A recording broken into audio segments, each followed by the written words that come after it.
Want to start a technical survival like this, but don't know where to begin? In this video, I'll show you everything you need to know to start from scratch, including tips and the essential things you need at the beginning. I know that for many just starting out, the word technical can seem overwhelming, but don't be afraid. Anyone can have a technical world. You don't need to mine 9,000 chunks for that. What I always recommend is that you try to understand what you want to build. In other words, it's no use to mine a chunk, for instance, if you're not going to do anything with it. The key is that everything you do should have a purpose, whether it's building, starting a new farm, or just enjoying the outcome. Everyone is free to do what they want. I recommend it because some tasks are time-consuming and can make you bored or abandon your world, which we want to avoid. Well, to begin with, when creating a world, you should set it to hard, since many mechanics, like the iron farm, only work at this difficulty level. Usually the main goal is to find a village close to the spawn point.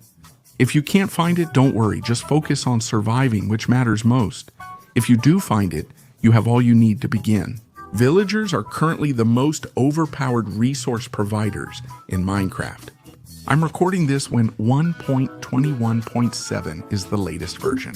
With each profession, you can get many advantages, like diamond armor or tools, without having to mine diamonds, which can sometimes be dangerous.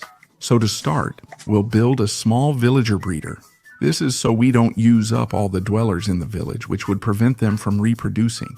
First, we'll lock them in a small enclosure so they can't escape. Could it be the floor, their houses? It doesn't matter what shape it is. The point is, they need to be locked in without any chance to sleep, so take away their beds. It's harsh, but don't show them mercy. They're terrible. Now we'll build the breeding pen, which is super easy to make. We just need a stone hoe and carrots, which you'll find in the village. Create a 9x9 platform with water in the middle and till all the soil. Place a composter on top of the water and leave a gap on one side for baby villagers to cross. Put up signs the way I am and that's it. Here's how the breeder works. One villager becomes a farmer to gather crops, allowing another villager to breed with him thanks to those crops he harvests. Of course, for them to generate a baby villager, they need to have beds available, meaning at least one for each adult and another one for the baby. If they can't be guaranteed a bed, they won't have a baby. A baby or child will fall through a water stream that, once they've grown up, they'll be able to cross. Due to its collision box changing to 2 blocks tall, we can easily pick it up with a minecart. With unlimited villagers, it's time to build a small iron farm. I want to stress this point. This is mainly because sometimes by wanting to make a bigger and more efficient iron farm, we end up running out of iron all the time until we have none left. And since we don't want that, we're going to put a temporary solution to that problem.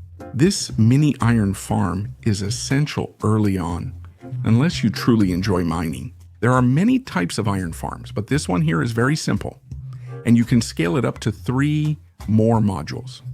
So it works for you to get started. However, you should make sure to build it far away from where you have the villagers, so the farm works properly. Iron farms work as follows. Whenever 3 villagers have a bed and any kind of workstation, they will form a village. If a villager sees a zombie and gets scared, they will create a golem for protection. We'll ensure the golem dies instantly, unable to kill the zombie scaring that villager. To do this, we'll build a structure like this, and on top of the structure, we'll create a series of currents that will lead the golem to the outpost and will burn it to death. But if there are no villagers or zombies, it probably won't work. To get them there, you'll probably want to pull your hair out. From your breeder, you have 2 ways to move villagers. The easiest is using minecarts and rails. If you're building an iron farm, you likely lack extra iron, making this challenging. The other option is using boats. Yes, my son, we've all experienced this. Use a boat to transport villagers to the iron farm. Once you've managed to get them up, lock them inside the bed area. As a tip, this is easier at night since they'll go straight to bed to sleep. But make sure the area is well lit so mobs don't bother you.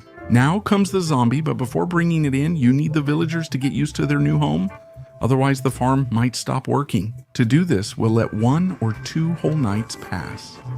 During that time, you can explore the nether, mine, or trade with villagers, but find a hobby.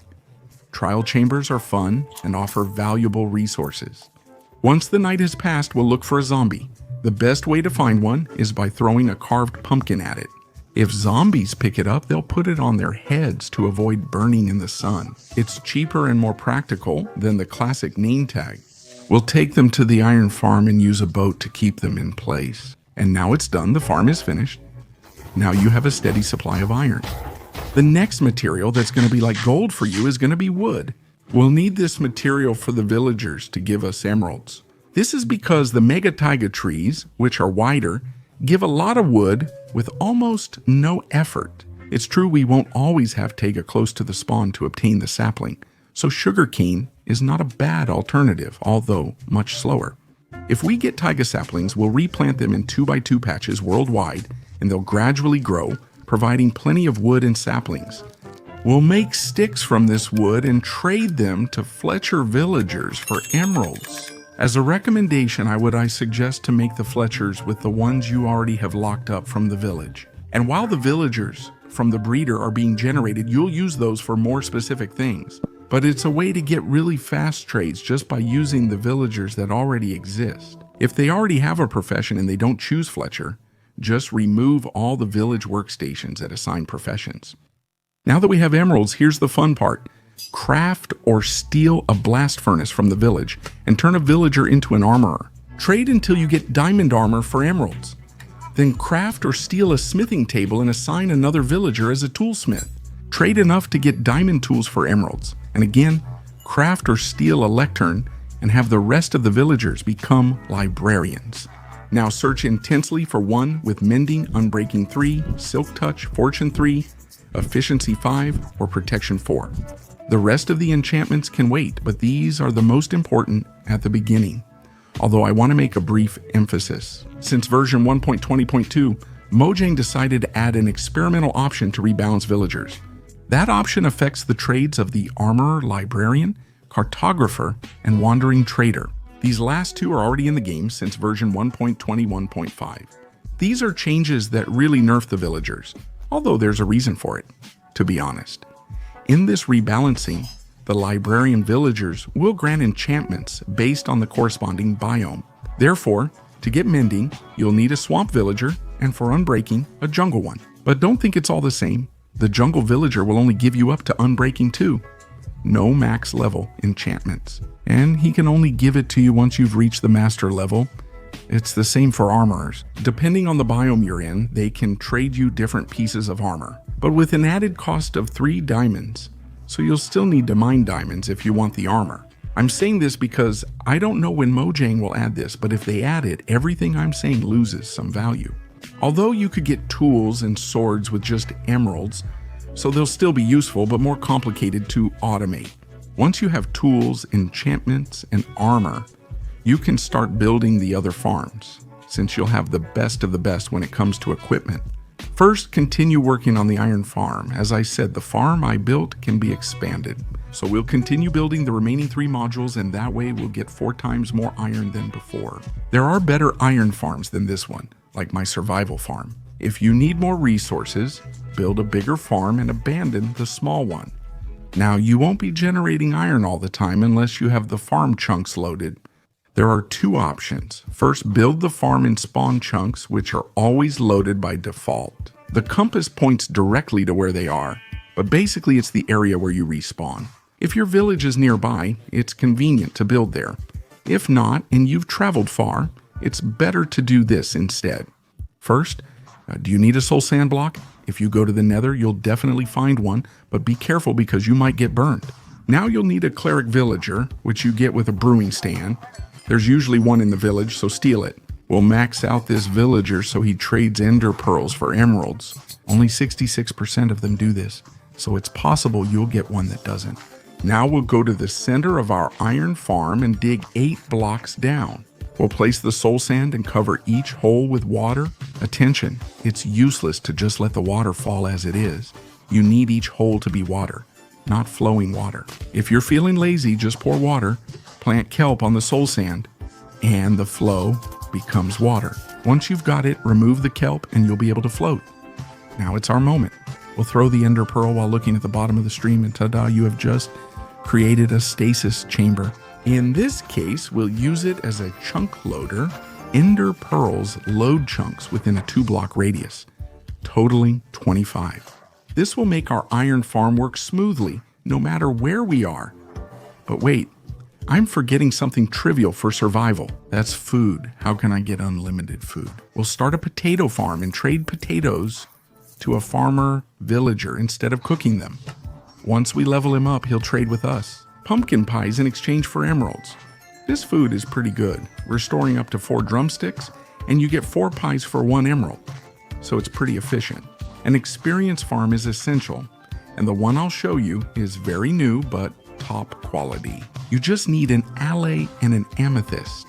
Breed the allay repeatedly, then drown it. As long as it takes damage, it will keep regenerating, so it won't die. When it's damaged, we'll throw an infestation potion to spawn silverfish. We just need to hit an armor stand to keep killing silverfish and generating lots of experience. If you don't know about allays, you can find them in some villager outposts. They're a bit hard to get, but it's worth it. For this farm, infestation potions are easy to make with stone. What's next? Just enjoy. These farms are most complex due to limited resources. Now that you have plenty, you can start projects and identify further needs. I always go to Lynn for elytras and shulker boxes, which are great for moving materials. But after that, you can build a mob's AFK farm quickly and with few resources. This farm is mainly for bones and gunpowder. Bones for crops, gunpowder for rockets. You'll also need sugarcane for the latter, so you can make a farm that automatically collects sugarcane with observers. You can also mine ancient debris to upgrade your armor and tools. If you like decorating but lack materials, build a guardian farm to get lights and very nice building blocks. Another farm where you can get a lot of materials of all kinds is the gold farm, with trading or bartering systems. It's a bit more complex to build, but very useful. You can get anything from obsidian to ender pearls. Also raw gold or quartz, a material widely used in construction. Actually, you can see all these farms I'm talking about in more detail in my video about essential farms for your survival. In it, you'll find many farms selected in accordance to the importance they can have in your world. And if you want more inspiration in my survival, I share how I prioritize building farms or decorations. In fact, decorating your builds can be very helpful for you. In my survival, I set out to give meaning to every farm I built so that the area where they stand is themed with world generation. You can do the same. Or you can also create miniature cities, like Mary Soldier did in EliteCraft with Anakin's city from Star Wars, Tatooine. The best thing about Minecraft is the creativity it gives you. So be creative. I recommend setting up both long-term and short-term projects so you don't run out of ideas. Often, a complex long-term project requires several smaller projects. For example, to get the necessary materials, the necessary space, or whatever you need. And that's all for today. Hope you enjoyed the video. Like and subscribe if you haven't yet. See you next time. Goodbye.